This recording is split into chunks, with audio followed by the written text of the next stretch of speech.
Então, mais uma vez, boa noite. A aula de hoje é sobre a colonização das 13 colônias da América do Norte, né, as 13 colônias inglesas da América do Norte. Vamos falar, então, sobre suas especificidades e da diferença, né, para a gente ter uma ideia, sempre comparando com a experiência ibérica na América Latina, né, e tentar superar alguns preconceitos e alguns estereótipos das duas colonizações. Tá bom? Então, como a gente já falou aqui, né, sobre a colonização da América espanhola, da América portuguesa, a Espanha e Portugal saíram na frente por causa da sua história, né, na Guerra de Reconquista. Tanto Portugal quanto Espanha foram os primeiros estados modernos da Europa. Inglaterra e França estavam enrolados com outros assuntos, principalmente com a Guerra dos 100 Anos. Então vai demorar um pouco mais para acontecer eles entrarem na corrida também das grandes navegações, iniciar o seu período de colonizar, né? Que vai ser bem diferente a experiência inglesa. Os ingleses não vão respeitar, é claro, o Tratado de Tordesilhas, né? Eles são, né, principalmente depois que o Henrique VIII rompeu com a Igreja Católica Romana, então ele não vai respeitar. Então, no século XVII, mais de 100 anos depois do início das grandes navegações na América, né, bem depois quase um século depois da conquista da América pelos espanhóis e pelos portugueses, os holandeses, na guerra contra a Espanha, que é essa guerra que vai também se estender para Portugal, vão também se estabelecer aqui na América, vão ter tentativa de estabelecimento na América de colônias. A França também. A Inglaterra vai ser uma das últimas, né? Ela vai pegar o que a Espanha não quis. Como a Espanha se concentrou no eixo México e Peru, né, da área produtora de metais preciosos, principalmente ouro e prata, mas também mercúrio, cobre, né? Mas principalmente os metais preciosos, meio que, teoricamente, a América do Norte seria também da Espanha. Então a Espanha meio que não vai ligar para aquele território, porque no contexto do mercantilismo do século XVI e XVII, o que é interessante para o comércio europeu? São os produtos tropicais, né? Os produtos que só podem ser produzidos na área, na faixa tropical, ou seja, tabaco, algodão, açúcar, bem mais tarde, lá para o século XIX, o café. Então, como o clima da América do Norte é igual ao da Europa, né? Na sua parte é temperado e frio, muito frio, né? Ártico. Então, não há interesse econômico em colonizar a América do Norte com o mesmo intuito que a América Central e a América do Sul, né? Porque quando Portugal chega aqui no Brasil não tem ouro e prata, aí eles precisavam se fixar aqui no território, então foi escolhida a lavoura de cana-de-açúcar, porque era o produto mais rentável, né?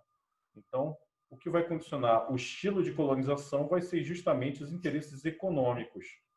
Então, Portugal e Espanha, a Espanha, como já falamos aqui sempre, ela tira sorte grande, ela se depara com o Império Azteca, e os astecas já eram mestres da ourivesaria, trabalhavam com ouro e prata. Então, a Espanha suga o máximo de ouro e prata possível das suas colônias americanas. E isso dita o estilo de colonização da Espanha, que é uma colonização mais fechada, mais centralizadora, controladora.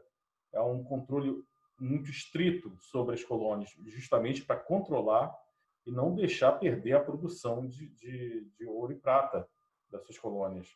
Portugal, né, aos trancos e barrancos, vai colonizar o que chamamos hoje de Brasil, instalando as grandes plantations de cana-de-açúcar e de outros produtos tropicais também. Esquece que tem tabaco, principal produto para troca de mão de obra escrava africana, né?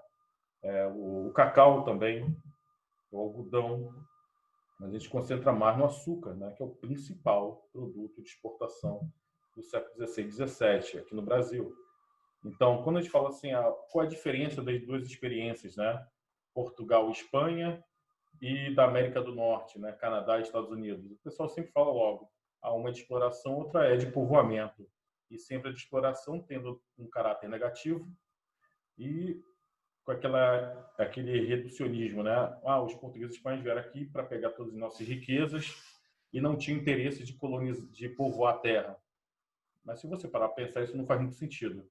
Aliás, não faz sentido algum. Que para poder explorar a terra, né, explorar as riquezas naturais da América, era necessário, obviamente, povoar a terra. E se Portugal decidiu instalar a indústria açucareira aqui no nosso território, foi justamente para povoar, para tomar posse, para fixar os portugueses aqui e não ter. E mesmo conseguindo, França e Holanda tentaram conquistar territórios aqui na América portuguesa. Então, isso já cai por terra, né? Dizer que os caras só vinham aqui para roubar a nossa riqueza e voltar para a Europa. Não, não era isso. Né? Para poder explorar a riqueza é necessário se fixar, é necessário construir uma civilização, é necessário criar todo um aparato administrativo colonial para poder gerenciar e explorar as riquezas. Na América do Norte, né, que a gente fala assim, aí na América do Norte, eles foram para lá para povoar e não se preocupavam com as riquezas. Se os ingleses tivessem encontrado ouro e prata logo de cara na Nova Inglaterra, obviamente que a Inglaterra não teria o mesmo caráter, né, de tolerância salutar que eles tinham com os colonos americanos. Então, a gente precisa superar esses estereótipos que a gente aprendeu lá na época da quinta série com a tia Fifi. Então, outro ponto também importante que a gente deve sempre ter em mente é que, no contexto, como não há riquezas tropicais, não há produtos tropicais, não há metais preciosos na América do Norte, a colonização vai ter outro significado, obviamente. No caso do século XVII, vai ser a chegada dos colonos ingleses fugindo da perseguição política, fugindo da perseguição religiosa que se tinha na Inglaterra. Aí a gente tem que conectar esse assunto aqui com a reforma protestante na Inglaterra, que, ao contrário da Alemanha e da Suíça, foi liderada pelo próprio rei Henrique VIII, e ele cria, então, a Igreja Anglicana, e, como disse na aula sobre reforma protestante, é uma igreja, até hoje, o líder da igreja é a rainha, né, a atual rainha Elizabeth. Então, meio que quem decidia, na época do Henrique VIII, a religião, a teologia, a fé, a administração da igreja, era o rei. Então, aqueles protestantes que não se sentiam confortáveis com o rei, ou seja, um homem, né, um mortal, porque para os protestantes o líder da igreja não é o Papa, não é o rei, é Jesus Cristo. Então eles queriam uma fé onde o rei não poderia, não deveria utilizar a fé protestante para utilizar como barganha política, porque quando o rei precisava de apoio da nobreza, ele deixava a igreja dele com uma cara mais católica. Quando ele precisava do apoio da burguesia, ele deixava com uma cara um pouco mais protestante. Então, esses protestantes chamados puritanos, porque queriam uma religião pura, separada da política, eles, então, junto com outros também perseguidos políticos que se opuseram à monarquia inglesa, vão, então, se mudar para um território onde eles possam reconstruir sua vida, imitando a vida que se tinha na Inglaterra e não se tem mais. Então, onde é que os caras vão procurar um território igual à Inglaterra? Eles vão encontrar, então, na América. Eles vão cruzar o Atlântico e vão encontrar um território com um clima temperado, frio, né, igual ao da Inglaterra. E não há interesse ainda econômico. Mas, paralelo a esses peregrinos, né, que são chamados os peregrinos, os pais peregrinos, a primeira célula de colonização que vai dar origem aos Estados Unidos da América hoje, eles chamam de pais peregrinos, né, que foram no navio Mayflower, chegaram então na Nova Inglaterra e fundaram uma sociedade, mas eles acabam criando uma sociedade bem diferente. Enquanto que aqui na América Ibérica, então Portugal e Espanha, nós temos uma sociedade escravocrata, uma sociedade hierarquizada, né?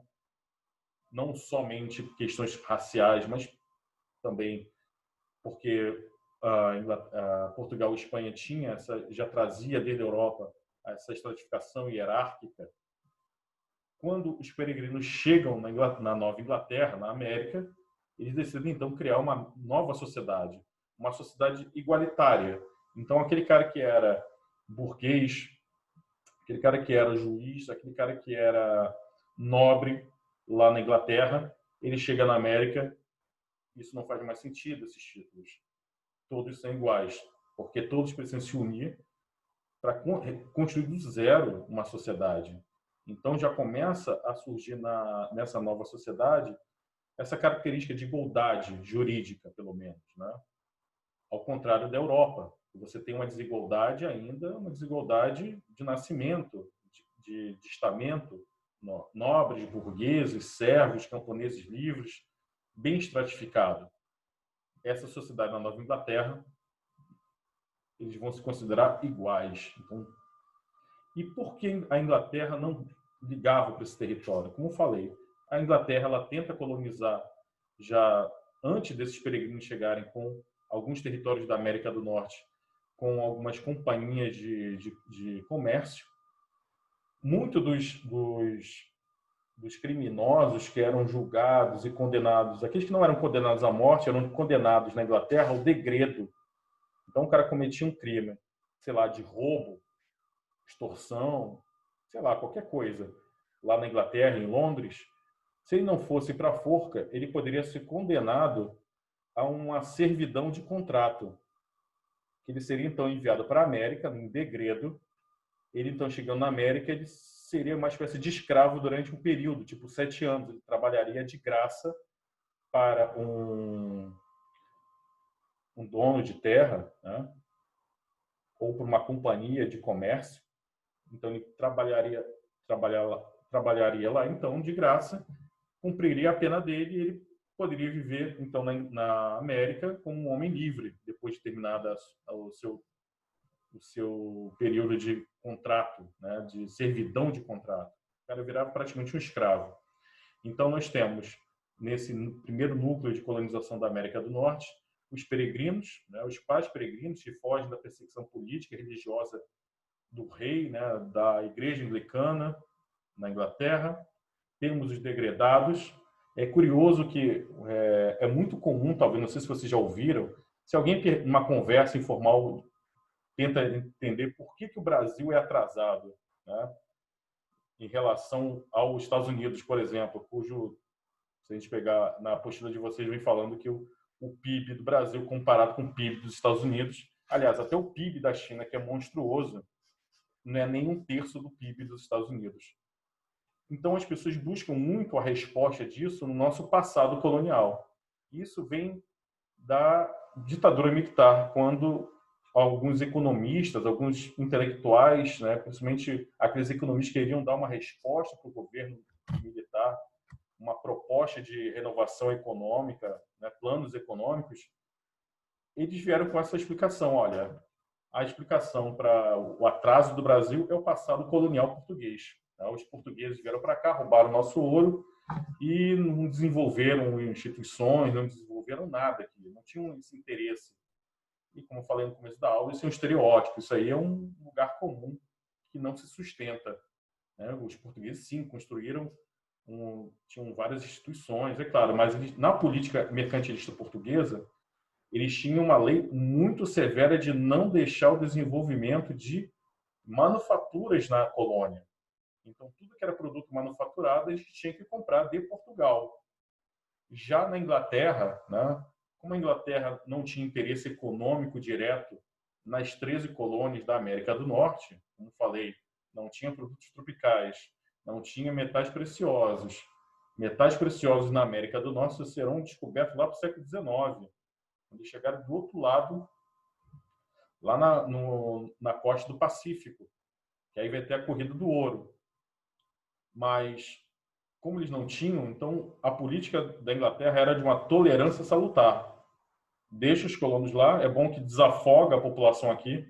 A gente deve lembrar que também, século 15, 16, 17 na Inglaterra, tinha começado aquele processo de cercamento, ou seja, os camponeses estavam perdendo suas terras. Os burgueses estavam começando a comprar terras no interior da Inglaterra, daquela nobreza arruinada. Alguns nobres começam a se aburguesar, tomar atitudes burguesas, começam a ter uma administração mais racional, mais capitalista das terras, cercam as chamadas terras livres, que eram terras comunais, cercam essas terras para criar ovelhas, para sustentar, para alimentar com matéria-prima as manufaturas britânicas, né, que já começa aí a indústria têxtil na Inglaterra. Então, esses camponeses vão para os centros urbanos, incham os centros urbanos como sendo mão de obra barata para a indústria, falaremos mais adiante, mas muitos deles migram para escapar da exploração com a experiência de poder ter terras na América do Norte, nessas 13 colônias. Então, surgem as 13 colônias nessa franja do Atlântico na América do Norte. Só que elas também não são iguais, porque o próprio clima é diferente. O sul dos Estados Unidos não chega a ser tropical, mas é semi-tropical, é quente, é úmido.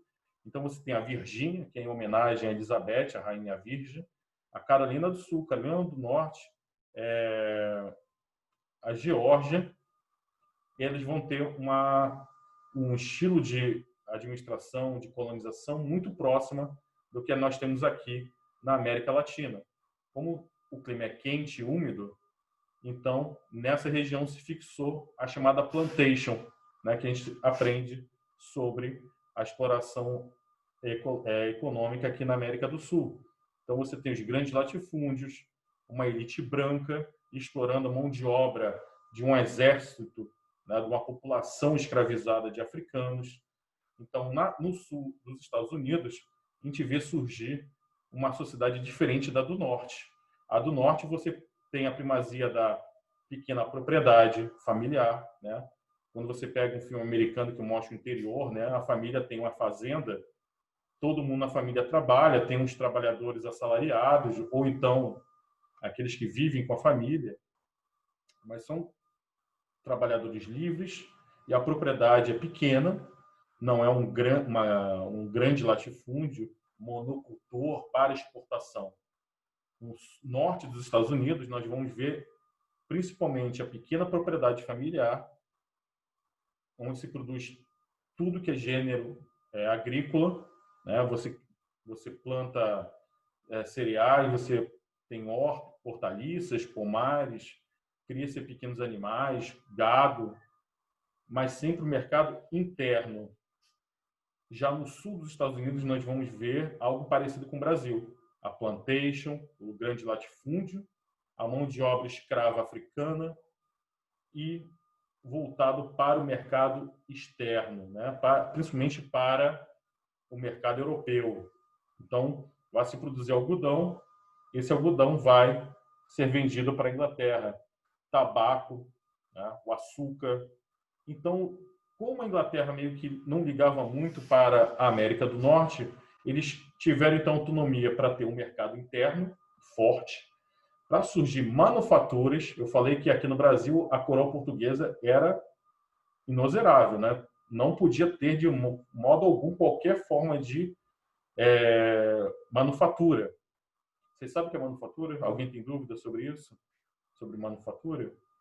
Então, quando eu falo manufatura, já é aquelas oficinas onde você tem o trabalho, né? A divisão racional do trabalho, vários trabalhadores, tipo uma pequena linha de montagem, fabricando, né? Utilizando técnicas artesanais, produtos como tecido, sapato, móveis, louça, ferramentas, mas sempre de maneira artesanal.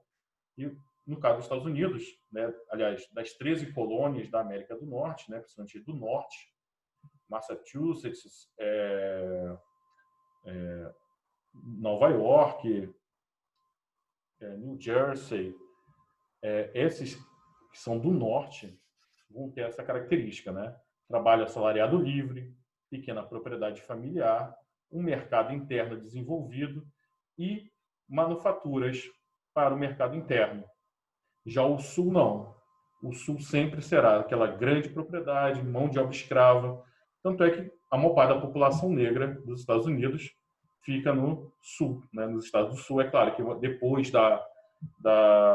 do fim da Guerra de Secessão, muitos negros, e antes mesmo da Guerra de Secessão acontecer, muitos negros imigravam para o norte para fugir da escravidão, né? Mas isso é outro papo também, mais adiante. Então, gente, alguma dúvida até aqui? Então, como a Inglaterra ela não ligava muito para as 13 colônias, o que vai acontecer? Vai se desenvolver o chamado comércio triangular, né? O que seria esse comércio triangular? Então, nós temos o sul dos Estados Unidos, nós temos o Caribe e a África, formando uma rede comercial, onde as Antilhas, né, as ilhas do Caribe produzindo açúcar, vendiam esse açúcar para os colonos americanos. Esses colonos transformavam o açúcar em rum, pegavam esse rum, levava para a África, trocava esse rum por mão de obra escrava negra africana e revendia esses escravos para as plantações de açúcar, tanto no sul dos Estados Unidos, mas também no Caribe. Então formava um triângulo, né? Por isso, e a Inglaterra não se intrometia nisso. Mas tudo vai mudar já no século XVIII, após a Guerra dos Sete Anos, uma guerra entre Inglaterra e França, uma guerra que surge na Europa, em questões de alguns reinos que hoje compõem a Áustria e parte da Alemanha, disputando um território. Mas aí, como as principais potências da época eram Inglaterra e França, a gente vai sempre lembrar de Inglaterra e França e não da Áustria e de outros reinos alemães que estão envolvidos nessa disputa. Mas essa disputa acaba indo também para a América, porque o que chamamos hoje de Canadá é uma região que começou com colonização francesa. E a França também tinha vastos territórios no centro-oeste americano. Então, assim, muitos territórios como Louisiana, Mississippi, que têm nomes de origem francesa, e a língua nessa região, a língua oficial desses estados até hoje não é o inglês, é o francês. Até o sotaque das pessoas dessa região ela é influenciada pela cultura francesa. Então, a Inglaterra entra em conflito com a França por territórios no Canadá. Por isso que o Canadá você tem duas línguas oficiais, né? O Quebec, de maioria francófona, enquanto que o resto do território ficou com a Inglaterra. Como a França perde a Guerra dos Sete Anos, a Inglaterra, então, domina o Canadá. Mas o que isso tem a ver com os americanos mesmo? Muitos americanos lutaram contra os franceses no território americano, achando que, depois de vencida a guerra, expulsando os franceses, poderiam pegar territórios no Canadá. Mas a Inglaterra não tolerou, não deixou que isso acontecesse. Isso criou uma grande satisfação. E outra questão também, que é muito importante, é que a Inglaterra, para conquistar esses territórios na França, quer dizer, perdão, no Canadá, a Inglaterra gastou muito dinheiro. Mesmo vencendo a França, as finanças ficaram arruinadas. Então, a forma de conseguir mais dinheiro para superar essa crise econômica inglesa foi, então, explorar, olhar para as 13 colônias e aumentar a pressão tarifária nos colonos americanos. Então, aquilo que eles nunca ligaram muito, a partir, então, dessa crise, eles passam, então, a explorar, impor impostos aos colonos americanos. E isso vai arruinar a burguesia americana, né? Porque aquele comércio triangular, né, que os americanos praticavam com o Caribe, porque no Caribe você tem colônias da Espanha, colônias da França, colônias da Holanda e colônias da Inglaterra. E aí, então, os colonos americanos compravam de quem desse o melhor valor, né, oferecesse o melhor preço. A Inglaterra bota uma lei, a lei do açúcar, que só poderá, então, comercializar com as colônias britânicas.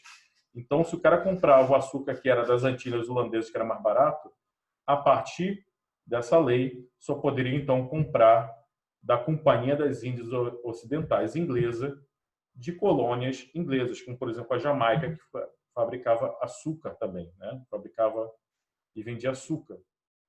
e não importando se fosse mais caro.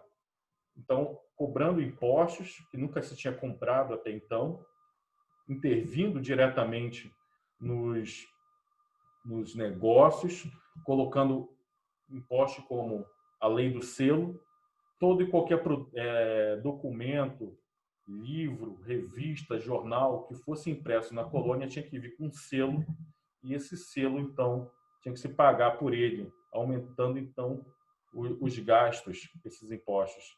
Outra questão também é a lei do chá, né, que a Inglaterra põe uma lei que só poderia comercializar, comprar chá, os americanos poderiam comprar chá da Companhia das Índias Ocidentais Britânicas. Então, todas aquelas companhias de comércio dos Estados Unidos vão à falência. Então, a burguesia americana, então, faz uma retaliação, a chamada Tea Party, que hoje em dia serviu até para um partido americano, nacionalista, né, conservador.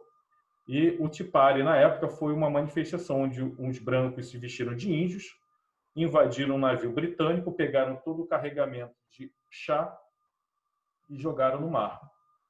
Pegaram o responsável, né, um inglês, deram uma surra no cara, fizeram o cara beber chá fervendo, encheram o cara de piche e tacaram penas nele e jogaram o cara no mar também. Então, a Inglaterra, ela revida com as chamadas leis mais severas, com leis intoleráveis, ela vai aumentar os impostos, vai colocar tropas britânicas nas colônias americanas, vai utilizar de violência para sufocar as manifestações. Então, vai chegar um momento que os americanos vão começar a questionar por que eles têm que passar por aquilo, por que eles têm que suportar aquela humilhação que é ficar sob domínio britânico. O que eles têm a ver com a Inglaterra? A Inglaterra não tem mais nada a ver com eles. Então, eles são fortemente influenciados pelas ideias do iluminismo francês, principalmente o John Locke, né? O Barão de Montesquieu, Thomas Paine, que vai escrever um documento simples, direto, conclamando a população a lutar contra a tirania, contra a exploração inglesa e provocando mesmo uma ruptura. Ele diz até que deveria, então, ter uma ruptura entre Inglaterra e França, porque são estilos de vida que não dependem mais, né? Não são mais conciliados. E, então, eles se reúnem, né? As lideranças políticas como Benjamin Franklin, Thomas Jefferson, o Hamilton, o próprio Thomas Paine e o George Washington vão se unir no Congresso da Filadélfia e vão chegar ao seguinte, a conclusão, olha, eles querem cobrar impostos da gente, beleza, mas eles vão ter que dar, em contrapartida, o direito da gente eleger um membro americano ao Parlamento Britânico, que represente nossos interesses no Parlamento Britânico.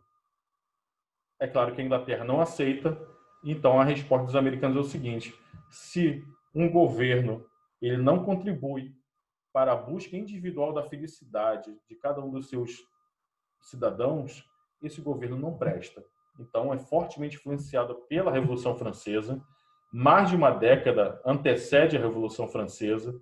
O Thomas Paine, que vai ser um político que vai estar na independência dos Estados Unidos, né? O cara que escreve o manifesto contra a Inglaterra, ele também, depois vencida a guerra contra a Inglaterra, ele vai migrar para a França e vai liderar também a Revolução Francesa. Então, o cara era o verdadeiro revolucionário da época. Era quase um Che Guevara daquela época. Então, os americanos votam no segundo Congresso da Filadélfia, né, que eles comemoram como sendo o Dia da Independência, o 14 de julho de 1776.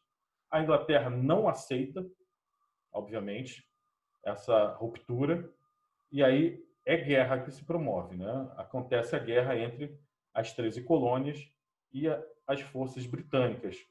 Só que os dois grandes impérios decadentes, né, que estavam com raiva na Inglaterra, que perderam território para os ingleses, principalmente a França e a Espanha, começam a ajudar os colonos americanos com armamento, navios, dinheiro, soldados.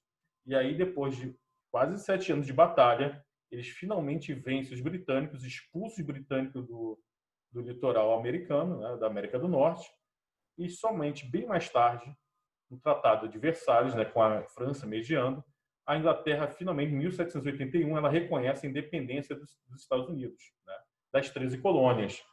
E aí, depois de terminada a guerra, os americanos se perguntam o que será daqui em diante. O que eles iam fazer? Que país surgiria? Surgiria um reino ali? Cada um dessas colônias viraria um país independente? Então, depois de muito debate, eles criam duas instituições que são muito importantes, porque nós, aqui na América do Sul, e outros países também, vão começar a copiar, que é a figura da República Moderna. A República, é claro, que já existia desde a época da Grécia Antiga, em Atenas, na Roma Antiga, na Itália, né, com Veneza, Gênova, Pisa, que eram repúblicas também. Eles criam, então, a República Moderna como conhecemos hoje. E também a federação, o regime federalista, onde cada estado funciona como se fosse um país independente, mas todos unidos para o bem comum. Aí, então, você teria a figura também do presidente da República, e para evitar que o poder se concentrasse nas mãos dele, ele seria eleito apenas por um curto mandato de apenas 4 anos. Então, você vê que a influência, né, da independência dos Estados Unidos na política atual também, como ela nos influencia. Mas, é claro, eu falei no começo da aula que os pais, né, fundadores, né, aqueles que cruzaram o Oceano Atlântico da Inglaterra para a América, que eles criariam uma sociedade igualitária, mas a gente tem que levar em consideração que são outros tempos, né? São homens daquela época. A noção de igualdade deles, de democracia deles, é diferente da de hoje. Quando a gente está falando aqui de criar uma sociedade igualitária, né? Uma democracia, eles estão falando para quem? Para quem é essa democracia? Não é para os indígenas, que desde o primeiro contato os indígenas sofreram com a presença do homem branco lá, porque os americanos vão declarar guerra na corrida para o oeste, né, a marcha para o oeste, eles declaram guerra contra os povos indígenas. Então você tem massacres, você tem mão de obra escrava negra, então os negros africanos não fazem parte dessa democracia, as mulheres também não, mesmo as mulheres brancas também não fazem parte. Então nós estamos falando de grandes proprietários de terra, de burgueses ricos, homens brancos, e que nasceram ali, né? São descendentes desses da primeira leva, é o que chamaremos de WASP, White Anglo-Saxon Protestants. Então isso é seria o verdadeiro, para ele, para o americano, o verdadeiro povo americano, né? Aquele cara que descende dos pais peregrinos, que é protestante, que é branco. O resto vai lutar muito ainda durante toda a história, a gente vê coroar, né? Ver culminar na brutalidade policial, no assassinato daquele homem negro há pouco tempo, que desencadeou quase, já são 8, 9 dias de protesto nos Estados Unidos. Então, qual é a origem desse ódio racial, dessa crise toda? Está na própria proclamação da independência dos Estados Unidos, porque não se contemplou os outros que estavam ali. Os Estados Unidos da América foram pensados a cidadania americana, os próprios Estados Unidos da América, uma federação, a grande democracia, a primeira república moderna, foi vista então para um grupo seleto, tal como na Grécia Antiga, na Atenas Antiga, ser cidadão era um pequeno grupo, nos Estados Unidos também. Tá? Alguma dúvida até aqui, gente? Algum problema? Algum comentário que vocês queiram fazer? Tá? Nosso tempo já está terminando. Só vou tirar uma foto aqui para servir de... Vocês querem fazer o comentário? Então, não saiu ainda, tá? Por favor. Boa noite a todos. Bom descanso.